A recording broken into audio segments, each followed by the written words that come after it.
नमस्कार। आज हम भारत की विदेश नीति के ताज़ा दौर को समझने की कोशिश करेंगे। जी। खास तौर पर विदेश मंत्री एस जयशंकर के नज़रिए से। हमारे सामने उनकी कुछ महत्वपूर्ण किताबें हैं, जैसे द इंडिया वे और विशेष रूप से वाई भारत मैटर्स। इनसे जुड़े कुछ विचार और विश्लेषण हैं। इसे हम कह सकते हैं भारत की एक रणनीतिक यात्रा, राज्य से राष्ट्र और अब भारत की ओर। बिल्कुल, ये सफर काफी दिलचस्प रहा है। हाँ, तो हमारा मकसद है आज इस सफर में आए बदलावों को पकड़ना। ये भारत शब्द पर इतना जोर क्यों दिया जा रहा है आजकल? सही सवाल है। और जयशंकर के फ्रेमवर्क में दुनिया में भारत की भूमिका क्या है और उसकी मुख्य रणनीतिक दिशाएं, मतलब वो क्या है? जी, इसी पर बात करेंगे। तो शुरुआत करते हैं इसी दिलचस्प बुनियादी विचार से। कैसे भारत एक औपनिवेशिक राज की छाया से निकला, फिर एक स्वतंत्र राष्ट्र बना। और अब जोर इस बात पर है कि अपनी जो प्राचीन भारत वाली पहचान है उसे वैश्विक मंच पर कैसे स्थापित किया जाए। चलिए इसी परत को खोलते हैं पहले। बिल्कुल। इन विचारों में ना एक साफ लकीर खींची जाती है अंग्रेजों के अधीन जो राज का दौर था जी, और 1947 के बाद जो राष्ट्र बना उसके बीच। जयशंकर की सोच जैसा इन स्रोतों में उभरती है, वो शुरुआती दौर की जो नेहरूवादी गुटनिरपेक्षता थी, हाँ, और समाजवादी झुकाव था, हाँ, उस पर कुछ सवाल उठाती सी लगते हैं। हाँ, मतलब एक तरह का विश्लेषण है कि शायद उस वजह से, हाँ, तर्क ये दिया जाता है कि शायद इन वजहों से भारत अपनी जो गहरी सभ्यतागत पहचान है उसको पूरी तरह अपनाने में थोड़ा हिचकिचाया। एक संकेत ये भी मिलता है कि उस समय का जो क्या कहते हैं अभिजात वर्ग था जी, जो काफी हद तक पश्चिमी शिक्षा और सोच से प्रभावित था, हाँ, अंग्रेजी दान कह सकते हैं। हाँ, वो शायद भारत की अपनी सांस्कृतिक जड़ों से उतना जुड़ा हुआ महसूस नहीं करता था शायद। और इसका असर फिर नीतियों पर भी पड़ा। बिल्कुल। और असर ये कि रणनीतिक यथार्थवाद, मतलब दुनिया की सच्चाइयों को ध्यान में रखकर फैसले लेने को शायद उतनी प्राथमिकता नहीं दी गई। बिल्कुल। और इसी पृष्ठभूमि में अगर देखें तो 2014 के बाद के जो बदलाव हैं, हाँ, उनको एक अहम मोड़ की तरह देखा जा रहा है। जैसे आर्थिक सुधारों की रफ्तार तेज हुई, डिजिटल पब्लिक इंफ्रास्ट्रक्चर का इतना बड़ा ढांचा खड़ा हुआ, यूपीआई देखिए, आधार देखिए। हाँ, वो तो है। और साथ ही विदेश नीति में एक ज्यादा मुखर, ज्यादा आत्मविश्वास से भरा रवैया अपनाया गया। तो इन सबको एक तरह से उपनिवेशीकरण का हिस्सा माना जा रहा है, मतलब डीकोलोनाइजेशन। हाँ, कह सकते हैं। मतलब वो मानसिकता और वो ढांचे तोड़ना जो शायद गुलामी के दौर से विरासत में मिले थे। और यहीं पर ये इंडिया से भारत की तरफ जाने वाला वैचारिक बदलाव बहुत महत्वपूर्ण हो जाता है ना? हाँ, ये बहुत ही केंद्रीय विचार है उनके लेखन में। हाँ, इंडिया नाम को अक्सर पश्चिमी दुनिया या औपनिवेशिक दौर से जोड़कर देखा जाता है। इसकी विपरीत भारत शब्द एक प्राचीन, एक निरंतर चली आ रही सभ्यता और राष्ट्र की भावना जगाता है। अच्छा। तो इन लेखों के मुताबिक ये सिर्फ नाम बदलना नहीं है। नहीं, ये अपनी पहचान, अपनी स्वतंत्रता, अपनी मर्जी से काम करने की क्षमता, जिसे अंग्रेजी में एजेंसी कहते हैं, उसे दोबारा हासिल करने की एक कोशिश है। मतलब अपनी शर्तों पर दुनिया से जुड़ना। हाँ, कुछ ऐसा ही। इसका मतलब है कि विदेश नीति बनाते समय अपने सभ्यतागत मूल्यों को साथ लेकर चलना। जैसे कि अनेकता में एकता का सम्मान, जिसे प्लूरलिज्म कहते हैं, या फिर धर्म और कर्म की जो गहरी अवधारणाएं हैं भारत में, हाँ, उनको विदेश नीति में इंटीग्रेट करना, दुनिया को देखने का एक अलग भारतीय नजरिया पेश करना, जो शायद पश्चिमी देशों के वन साइज फिट्स ऑल वाले विचार से अलग हो। बिल्कुल, जो वेस्टर्न यूनिवर्सलिज्म जिसे कहते हैं, उससे एक अलग दृष्टिकोण रखना। कुछ लोग इसे सभ्यतागत रीसेट भी कह रहे हैं। रीसेट, लेकिन इसका मतलब दुनिया से कट जाना तो नहीं है? नहीं, बिल्कुल नहीं। अलगाववाद नहीं, बल्कि अपने तरीके से जुड़ना। अच्छा, तो ये तो हुई वैचारिक नींव की बात। अब आते हैं विदेश नीति के जो ठोस स्तंभ है उन पर। सबसे पहले पड़ोसियों की बात करें, नेबरहुड फर्स्ट नीति। इसमें क्या खास दिख रहा है? देखिए, नेबरहुड फर्स्ट में एक व्यावहारिक बदलाव नजर आता है। जब सार्क यानी दक्षिण एशियाई क्षेत्रीय सहयोग संगठन, हाँ, जो लगभग ठप सा हो गया है। हाँ, बिल्कुल, खासकर पाकिस्तान के रवैये के चलते। तो जब सार्क एक तरह से निष्क्रिय हो गया, तो भारत ने बिम्स्टेक जैसे मंचों को ज्यादा अहमियत देना शुरू किया। बिम्स्टेक यानी बंगाल की खाड़ी वाले देश? जी बिल्कुल, जिसमें बंगाल की खाड़ी के आसपास के देश शामिल हैं। मकसद साफ था कि भाई क्षेत्रीय सहयोग रुकना नहीं चाहिए। नेपाल, भूटान, बांग्लादेश, श्रीलंका, मालदीव जैसे देशों के साथ रिश्ते मजबूत करने पर जोर है। और ये सिर्फ बयानबाजी नहीं है। नहीं, जमीन पर क्या दिख रहा? जमीन पर दिख रहा है आर्थिक मदद दी जा रही है, कनेक्टिविटी बेहतर करने के लिए सड़कें, रेल, बंदरगाह बन रहे हैं, मुश्किल समय में साथ देना, जैसे कोविड के दौरान वैक्सीन मैत्री हुई। हाँ, वो तो बड़ा कदम था। जी, टीकों की सप्लाई की गई, तो ये सब ठोस कदम है। लेकिन पड़ोस में चुनौतियां भी तो कम नहीं है, खासकर चीन और पाकिस्तान को लेकर क्या रणनीति दिखती है? बिल्कुल चुनौतियां बड़ी हैं, और यहाँ रणनीति में एक बदलाव दिखता है। पहले शायद भारत ज्यादा प्रतिक्रियात्मक था, मतलब रिएक्टिव था। अब कोशिश एक सोची समझी नपी तुली प्रतिक्रिया की है, जिसे कैलिब्रेटेड रिस्पॉन्स कहते हैं। अच्छा। सीमा पर तनाव हो या आतंकवाद, जवाब देना है, लेकिन बिना किसी उकसावे में आए, अपने राष्ट्रीय हितों को सबसे ऊपर रखते हुए। पाकिस्तान के साथ फिर कैसे आगे बढ़ना है? देखिए, पाकिस्तान के साथ बातचीत तब तक मुश्किल है जब तक वो आतंकवाद पर कोई ठोस कार्रवाई नहीं करता। ये स्टैंड क्लियर है। और चीन? चीन के साथ सीमा विवाद पर मजबूती से अपनी बात रखना, अपनी जमीन पर डटे रहना, लेकिन साथ ही बातचीत का रास्ता भी खुला रखना। डिप्लोमेसी और मजबूती दोनों साथ साथ। और इसी पड़ोस नीति में ईरान के साथ चाबहार बंदरगाह का जिक्र भी आता है। हाँ, चाबहार एक अच्छा उदाहरण है। अमेरिकी प्रतिबंधों की चुनौतियां हैं, उसके बावजूद भारत ने चाबहार बंदरगाह के विकास में निवेश किया है। क्यों? क्योंकि ये भारत के लिए मध्य एशिया तक पहुंचने का एक अहम रास्ता है, अफगानिस्तान के लिए भी महत्वपूर्ण है। ये दिखाता है कि भारत अपने क्षेत्रीय हितों के लिए स्वतंत्र फैसले लेने की कोशिश कर रहा है। ठीक है, अब पड़ोस से थोड़ा आगे बढ़कर पूरे एशिया की बात करें तो यहाँ शक्ति संतुलन कैसे साधा जा रहा है? चीन का प्रभाव तो बढ़ ही रहा है। हाँ, एशिया का जो पूरा जियोपॉलिटिक्स है वो अब ज्यादा जटिल हो गया है। जयशंकर का विश्लेषण, जैसा इन स्रोतों से पता चलता है, वो एशिया को सिर्फ अमेरिका चीन की खींचतान के चश्मे से नहीं देखता। अच्छा, कैसे देखते हैं फिर? उनका मानना है कि एशिया मल्टीपोलर है, बहुध्रुवीय है। यहाँ सिर्फ दो नहीं, कई शक्तियां हैं, और भारत उनमें से एक महत्वपूर्ण ध्रुव है, एक पोल है। चीन की मुखरता का जवाब देने के लिए भारत ने क्वाड जैसी पहलों में सक्रिय भूमिका निभाई है। क्वाड यानी भारत, अमेरिका, जापान और ऑस्ट्रेलिया का समूह। जी, ये एक रणनीतिक समूह है। इसके जरिए और दूसरी पहलों से भारत इंडो पैसिफिक क्षेत्र में एक नियम आधारित व्यवस्था बनाए रखने पर जोर दे रहा है। और दक्षिण पूर्व एशिया के देशों मतलब आसियान के साथ रिश्ते कैसे हैं? आसियान भारत की एक्ट ईस्ट नीति का बिल्कुल केंद्र बिंदु है। उनके साथ आर्थिक संबंध गहरे करना, समुद्री सुरक्षा पर सहयोग बढ़ाना और जो हमारे पुराने सांस्कृतिक जुड़ाव हैं उन्हें और मजबूत करना, ये सब प्राथमिकताएं हैं। ये सब बातें उनकी पहली किताब द इंडिया वे से भी जुड़ती हैं। हाँ, बिल्कुल जुड़ती हैं। द इंडिया वे में उन्होंने यही कहा था कि दुनिया बहुत अनिश्चित है, वॉलेटाइल है, और ऐसे में भारत को यथार्थवादी होना पड़ेगा, मतलब रियलिस्टिक, और किसी एक खेमे में बंधने के बजाय मल्टी अलाइनमेंट की नीति अपनानी होगी। मल्टी अलाइनमेंट मतलब जरूरत के हिसाब से अलग अलग देशों के साथ अलग अलग मुद्दों पर साझेदारी करना।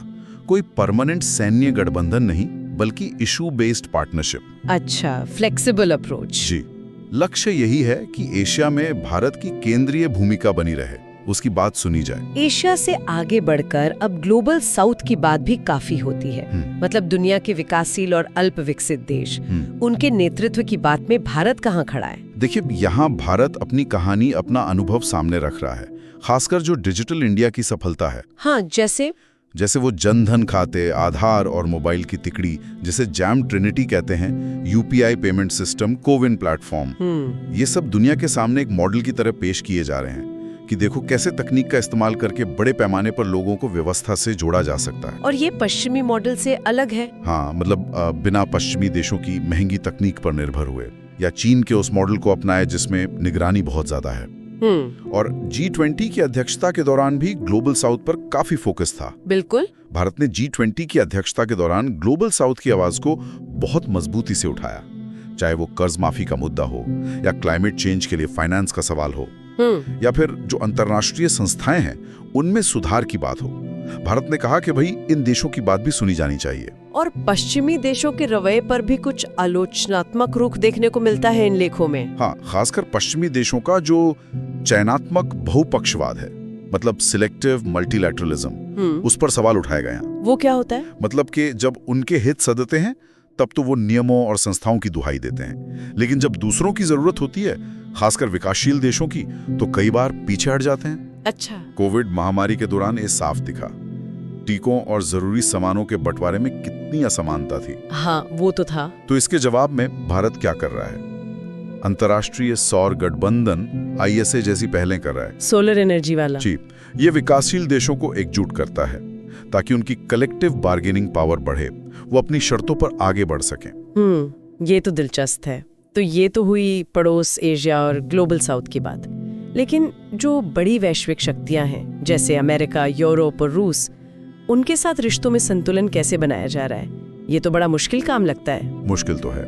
ये वाकई एक कूटनीतिक रस्सी पर चलने जैसा है, एक फाइन बैलेंसिंग एक्ट है। कैसे? देखिए, एक तरफ अमेरिका और पश्चिमी देशों के साथ रणनीतिक साझेदारी गहरी हो रही है। ICET का आपने शायद नाम सुना हो। हाँ, initiative on critical and emerging technology. जी बिल्कुल, ये भारत और अमेरिका के बीच महत्वपूर्ण और उभरती तकनीकों पर एक बहुत बड़ी पहल है। इसमें डिफेंस, स्पेस, सेमीकंडक्टर जैसे भविष्य के क्षेत्र शामिल हैं। यूरोप के साथ भी व्यापार और तकनीक पर सहयोग बढ़ रहा है। लेकिन दूसरी तरफ रूस भी है। हाँ, और वहीं दूसरी तरफ भारत अपनी रणनीतिक स्वायत्ता यानी स्ट्रेटेजिक ऑटोनॉमी बनाए रखने पर भी उतना ही दृढ़ है। वो किसी एक पाले में नहीं जाना चाहता। इसका सबसे बड़ा उदाहरण शायद यूक्रेन युद्ध रहा। पश्चिमी देशों का काफी दबाव था भारत पर। बिल्कुल सही। यूक्रेन पर हमले के भारत ने निंदा की, साफ कहा कि संप्रभुता और क्षेत्रीय अखंडता का सम्मान होना चाहिए। लेकिन पश्चिमी देशों के भारी दबाव के बावजूद रूस पर सीधे प्रतिबंध लगाने से परहेज किया और रूस से सस्ता तेल खरीदना भी जारी रखा। जी, उसे राष्ट्रीय हित में एक व्यावहारिक, एक प्रैग्मैटिक फैसला बताया गया। इन लेखों में तर्क ये दिया गया है कि ये भारत की बहुध्रुवीय दुनिया में विश्वास और किसी एक गुट में न बंधने की नीति का प्रमाण है। ये रिश्ते सिर्फ लेन देन के नहीं हैं, बल्कि आपसी सम्मान और भारत के अपने हितों पर आधारित हैं, चाहे वो अमेरिका हो, यूरोप हो या रूस। और इस पूरी तस्वीर में तकनीक की भूमिका कितनी अहम हो गई है? आपने डिजिटल इंडिया का जिक्र किया था पहले। तकनीक अब विदेश नीति का एक बहुत ही अहम मोर्चा बन गई है। यहाँ भारत मॉडल की बात की जा रही है। भारत मॉडल मतलब तकनीक का इस्तेमाल इनोवेशन के लिए तो हो, लेकिन नैतिक मूल्यों और आम लोगों की भलाई को ध्यान में रखते हुए। आधार या कोविन जैसे उदाहरण दिखाते हैं कि कैसे बड़े पैमाने पर डिजिटल सेवाएं दी जा सकती हैं, वो भी समावेशी तरीके से।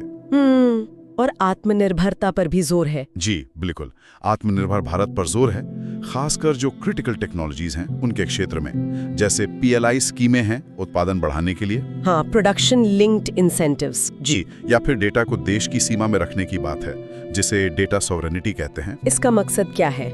मकसद यही है कि भारत पश्चिमी टेक कंपनियों के एकाधिकार पर या फिर चीन के उस मॉडल पर निर्भर न रहे जहां डेटा पर सरकार का बहुत ज्यादा नियंत्रण और निगरानी है। तो ये कोशिश है कि तकनीक का फायदा सबको मिले, सिर्फ कुछ लोगों को नहीं। हाँ बिल्कुल, तकनीक को समावेशी विकास यानी इंक्लूसिव ग्रोथ का जरिया बनाने की कोशिश है। ये वाकई दिलचस्प हो जाता है कि कैसे तकनीक को विदेश नीति और घरेलू विकास दोनों से जोड़ा जा रहा है। सही बात है। अब एक थोड़ा अलग लेकिन बहुत महत्वपूर्ण पहलू पर आते हैं, धर्म की अवधारणा। इसे विदेश नीति से कैसे जोड़ा जा रहा है? ये सुनने में थोड़ा प्रेक सा लगता है। पश्चिमी रियल पॉलिटिक्स से ये कैसे अलग है? हाँ, ये एक बहुत ही सूक्ष्म, मतलब सटल और दिलचस्प बिंदु है जो इन स्रोतों में उठाया गया है। यहाँ धर्म का मतलब किसी मजहब या रिलीजन से नहीं है। नहीं, तो फिर क्या है? यहाँ इसका मतलब है कर्तव्य, नैतिकता, सही आचरण, जिम्मेदारी, ये जो व्यापक सिद्धांत हैं उनसे है। इसे पश्चिमी रियल पॉलिटिक के सामने रखा गया है। रियल पॉलिटिक मतलब जो सिर्फ शक्ति और राष्ट्रीय हित देखती है। जी, जो मानती है कि अंतर्राष्ट्रीय संबंधों में नैतिकता की कोई खास जगह नहीं होती, सिर्फ पावर और इंटरेस्ट मायने रखते हैं। इसके बरक्स यहाँ एक तरह के नैतिक यथार्थवाद मतलब एथिकल रियलिज्म की बात की गई है। एथिकल रियलिज्म मतलब यथार्थवादी तो होना है, दुनिया की सच्चाइयों को देखना है, बिल्कुल, अपने राष्ट्रीय हितों को साधना है, लेकिन नैतिक मूल्यों और सही सिद्धांतों को छोड़कर नहीं। बिल्कुल, यही कोशिश ये है कि दोनों को साथ लेकर चला जाए। क्या इसका कोई व्यावहारिक उदाहरण भी दिया गया है? मतलब ये सिर्फ थ्योरी तो नहीं है? नहीं, उदाहरण देने की कोशिश की गई है, जैसे अहिंसा और रणनीतिक धैर्य मतलब स्ट्रैटेजिक पेशेंस। ये भारतीय दर्शन के पुराने हिस्से रहे हैं। इन्हें आज की कूटनीति में अपनाने की बात है। मान लीजिए सीमा पर तनाव है तो तुरंत सैन्य कार्रवाई के बजाय धैर्य से बातचीत से हल निकालने की कोशिश करना। या जैसे जलवायु परिवर्तन की बात है। हाँ बिल्कुल, क्लाइमेट चेंज जैसी वैश्विक चुनौतियों पर जब समझौते होते हैं तो सिर्फ अपने तात्कालिक फायदे के बजाय पूरी दुनिया की भलाई और आने वाली पीढ़ियों के बारे में भी सोचना, ये भी धर्म का ही एक पहलू हो सकता है। तर्क यह है कि इस तरह का नजरिया लंबे समय में विश्वास पर आधारित मजबूत साझेदारियां बनाने में मदद करता है। जैसे कि क्वाड का फोकस सिर्फ सैन्य सहयोग पर नहीं है। हाँ, उसमें वैक्सीन, तकनीक, इंफ्रास्ट्रक्चर की भी बात होती है। जी, तो ये दिखाता है कि शायद सहयोग के और भी आयाम हो सकते हैं। ये एक बड़ा सवाल खड़ा करता है, क्या नैतिकता और राष्ट्रीय हित हमेशा एक दूसरे के खिलाफ होते हैं या उन्हें साथ लेकर भी चला जा सकता है? सोचने वाली बात है।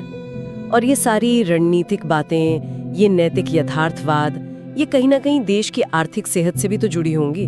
बिना पैसे के तो कुछ नहीं होता। बिल्कुल जुड़ा है, और ये बहुत मजबूती से इन विचारों में सामने आता है। साफ तौर पे कहा गया है कि एक मजबूत और स्वतंत्र विदेश नीति आप तभी चला सकते हैं जब आपकी अर्थव्यवस्था मजबूत हो। 2014 के बाद जो आर्थिक सुधार हुए, जैसे जीएसटी लागू हुआ, ईज ऑफ डूइंग बिजनेस पर काम हुआ, विदेशी निवेश यानी एफडीआई के नियम आसान किए गए। हाँ, इनसे जो 7-8% के आसपास की विकास दर मिली, उसने भारत को दुनिया में अपनी बात ज्यादा आत्मविश्वास से कहने का हौसला दिया है, एक आधार दिया है। जाहिर है, पैसा होगा तभी तो आप रक्षा पर खर्च कर पाएंगे, दूसरे देशों की जरूरत पड़ने पर मदद कर पाएंगे, बड़ी बड़ी परियोजनाओं में निवेश कर पाएंगे। और वैश्विक अर्थव्यवस्था के साथ जुड़ने की रणनीति क्या है? क्या हम बंद अर्थव्यवस्था बन रहे हैं या खुल रहे हैं? नहीं, रणनीति दोहरी है। एक तरफ आत्मनिर्भर भारत पर जोर है ताकि जो जरूरी चीजें हैं उनके लिए हम दूसरों पर, खासकर किसी एक देश पर बहुत ज्यादा निर्भर न रहें।